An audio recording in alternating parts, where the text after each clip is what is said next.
यानी द्रवरूप जैव ईंधन। अब द्रवरूप जैव ईंधन में है बायोडीजल और बायोइथेनॉल। समझते हैं बायोडीजल के बारे में। बायोडीजल का मतलब है किसी भी वनस्पति तेल से तैयार किया हुआ डीजल। अभी कौन सा वनस्पति तेल होगा वो, तो उसमें कोई प्रॉब्लम नहीं, कोई भी वनस्पति तेल बायोडीजल के लिए रॉ मटेरियल करके हम उसका इस्तेमाल कर सकते हैं। उसमें कोई भी अलग कोई भी स्पेसिफिकेशन की आवश्यकता नहीं, सिर्फ वो वेजिटेबल ऑयल होना चाहिए, वनस्पति तेल होना चाहिए। लेकिन ये जो बायोडीजल है ये ऑलमोस्ट डीजल जैसा ही काम करता है।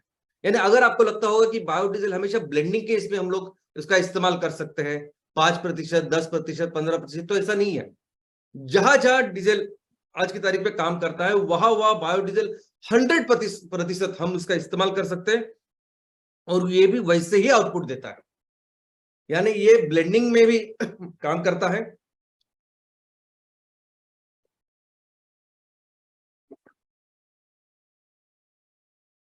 ब्लेंडिंग में भी ये काम करता है, यानी डीजल के साथ नॉर्मल फॉसिल डीजल के साथ आप इसको ब्लेंड करो, इसका इस्तेमाल करो और 100% बायोडीजल का भी इस्तेमाल कर सकते हैं हम लोग।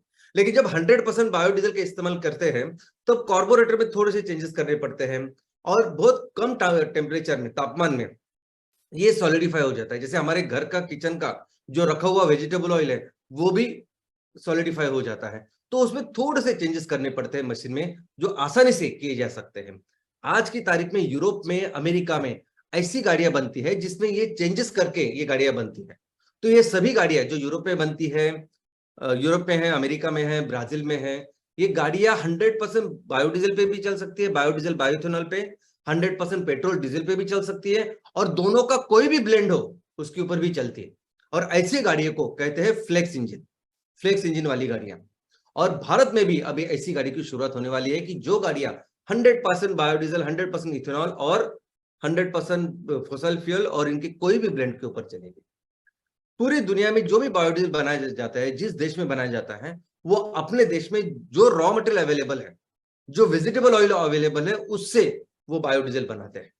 जैसे यूरोप में आप जाएंगे तो रेपसीड ऑयल है जिससे वो बायोडीजल बनाते हैं। अमेरिका में जाओगे तो सोयाबीन ऑयल है, उससे वो बायोडीजल बनाते हैं। मलेशिया में जाओगे तो वहां पाम ऑयल है, उससे बायोडीजल बनाते हैं। तो हर देश अपने अपने देश में जो भी वेजिटेबल ऑयल अवेलेबल होता है उससे बायोडीजल बनाता है।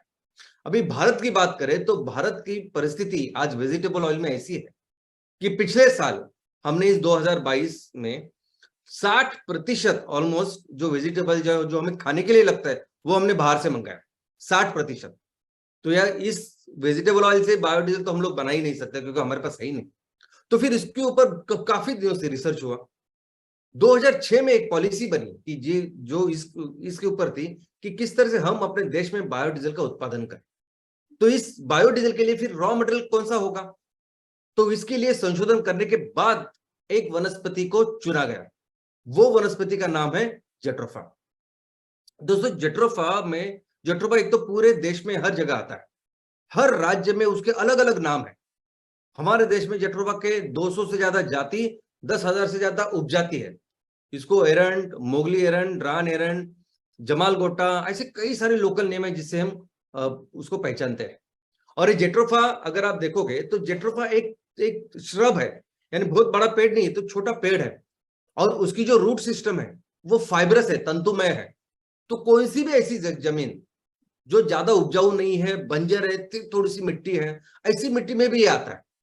बहुत ज्यादा अगर सूखा पड़े तो भी ये मरता नहीं और अगर बाढ़ भी आए तो ये उससे कुछ फर्क नहीं पड़ता। तो ऐसे जेट्रोफा की फिर उसको चुना गया और जेट्रोफा के बेस के ऊपर पॉलिसी का निर्माण हुआ कि हम जेट्रोफा का निर्माण करेंगे, ज्यादा से ज्यादा उसमें जो सीड्स आती है उससे जेट्रोफा का ऑयल बनेगा और उससे बायोडीजल बनेगा। उसी के साथ और एक वनस्पति के ऊपर काफी अच्छा काम हुआ है भारत में और उसका नाम है करंजा। ये भी लोकल अलग अलग नाम से इसको पहचानते हैं, पूरे भारत देश में होता है। पोंगामिया पिनाटा ऐसा उसका टेक्निकल या बॉटनिकल नेम है। लेकिन ये कोई श्रब या छोटा ऐसा पेड़ नहीं, ये बड़ा वृक्ष है, बड़ा पेड़ है। तो इसकी जो रूट सिस्टम है वो नॉर्मल एक बड़े पेड़ के जैसी होती है और उसके बेनिफिट्स भी वैसे। तो इसके फ्रूट्स आने के लिए, ये बड़ा होने के लिए शायद टाइम लग सकता है, लेकिन एक बार वो पूरा बड़ा होने के बाद तो बहुत सारे फल, बहुत सारे सीड्स, बीज देता है जिससे काफी सारा तेल निकल सकता है। और एक बड़ा वृक्ष होने के कारण उसके कई सारे अच्छे अच्छे चीजें या बेनिफिट्स भी है। लेकिन वो वैसी जगह पे आता है जहां फिर उसको पोषक ऐसी परिस्थिति हो, उसको पोषक ऐसी जमीन हो। अभी हमारी जो नेशनल बायोडीजल पॉलिसी थी 2006 में हमने इस पॉलिसी को तैयार किया। भारत सरकार ने जब इस पॉलिसी को तैयार किया तब उन्होंने प्रॉपर ये जेट्रोफा बेस्ड पॉलिसी थी और उन्होंने फिर उसके आगे एक अपने टारगेट्स भी रखे कि कैसे हम बायोडीजल बनाएंगे, कैसे इसको नॉर्मल डीजल के साथ ब्लेंड करेंगे, 2009 तक कौन सा लक्ष्य होगा, 2012 तक हम कहाँ जाएंगे, वो सब टारगेट्स उन्होंने तैयार किए। और इन्होंने सब पूरा प्रोत्साहन भी दिया था कंपनियों को कि आप इसको काम करो।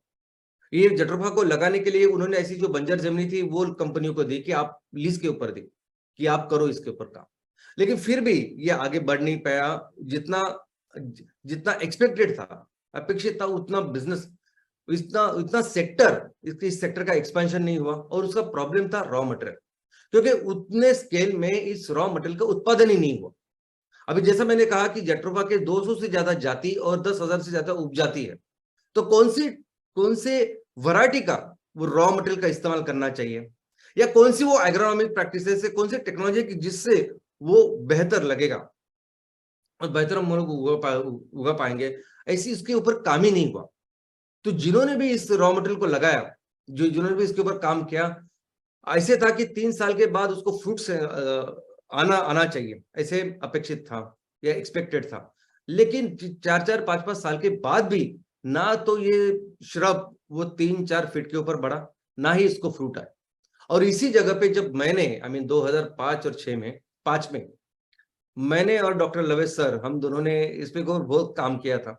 मुंबई के नजदीक ठाणे में हमने ऑलमोस्ट 1000 एकड़ में ये जेट्रोफा की लागवड़ की थी, प्लांटेशन की थी। और जो हमने प्लांटेशन की थी वो सिर्फ 10 महीने में वो 6 फीट हुआ और उसको फ्रूट्स आए, जिसको देखने के लिए कई भारत से तो लोग आते ही थे, लेकिन बाहर से भी लोग आते थे। तो इसी के कारण वो जेट्रोफा आगे बढ़ा नहीं, उसको जितना रॉ मटेरियल चाहिए वो हुआ नहीं। लेकिन कुछ देश ऐसे कि जिन्होंने इस पॉलिसी को बहुत अच्छी तरह से इंप्लीमेंट किया, जैसे मलेशिया, उन्होंने बायोडीजल पॉलिसी तैयार की, उसको अच्छी तरह से आगे लेके गया और ब्लेंडिंग भी उन्होंने की।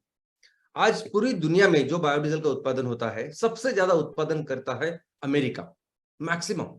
उसके बाद अगर परसेंटेज में देखेंगे तो यूरोपियन यूनियन या यूरोप है, सभी देश मिलकर। ब्राजील इंडिविजुअल अगर देखेंगे एक देश, तो अमेरिका के बाद आता है ब्राजील, और बाद में फिर इंडोनेशिया और बाकी छोटे छोटे देश है। हमारा कॉन्ट्रीब्यूशन इसमें बहुत ही कम है। दूसरा जो है